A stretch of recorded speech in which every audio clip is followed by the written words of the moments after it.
This old guy DIY video has to do with building this DIY brush grubber. So the bill of materials is pretty simple. We have a piece of pipe with 2 7/8 outside diameter, about 2.5 inch inside diameter. It's large enough for the clevis on a regular 3/8 inch logging chain to drop through there. And then I have a 14-inch piece of 3/8 inch logging chain that's 10 links.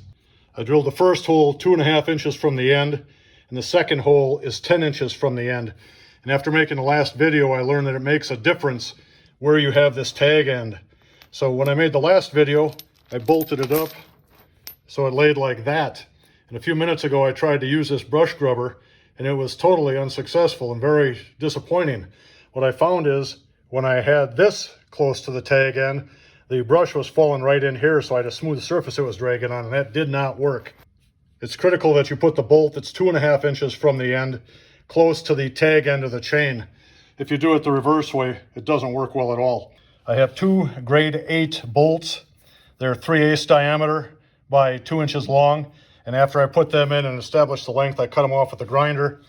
There are 3 regular grade 3/8 inch flat washers and a 3/8 inch nylock lock nut. So right now I'll assemble this thing. And here is the assembled tool. Again, it's key that this bolt is 2.5 inches from the end. That's where the bite occurs.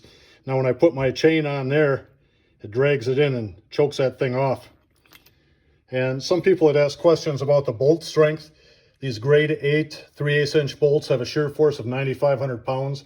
So I've got about 19,000 pounds of shear force here because I have 2 of them. And the chain has a working load limit of about 5,400 pounds, which means it probably has a breaking strength of 54,000. And I use this with a 3,000 pound tractor or a 6,000 pound Suburban. So in any case, if something's going to fail, it should not be the bolts and it should not be the chain. So thank you for watching. I hope this idea helped you, and have a great day.